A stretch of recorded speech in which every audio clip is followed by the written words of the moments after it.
Pemerintah Provinsi Sumatera Selatan tetap komit menyelesaikan renovasi Stadion GSJ dan lapangan latihan meski Piala Dunia U20 2021 ditunda. Renovasi stadion ditargetkan rampung akhir Desember 2020, termasuk Stadion Bumi Sriwijaya yang diperuntukkan sebagai lapangan latihan. Sedangkan lapangan latihan Stadion Atletik, Baseball dan Panahan ditargetkan selesai April 2021. Setelah seluruh proses renovasi selesai, Pemda tetap akan melakukan pemeliharaan dan perawatan hingga tahun 2023. Diundurnya Piala Dunia U20 tak akan membuat surut semangat Sumsel untuk menjadi salah satu tuan rumah.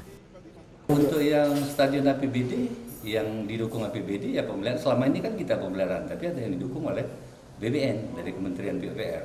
Nah tentunya ini yang kita harapkan adalah ini tetap karena penyelenggaraan FIFA Under 20 itu di 2023 tetap akan menggunakan insya Allah stadion-stadion yang sudah direnovasi tersebut.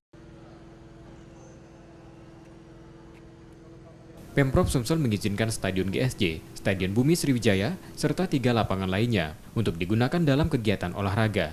Namun harus dilakukan pemeliharaan dan perawatan agar kualitasnya tetap terjaga. Nur Muhammad, Kompas TV, Palembang.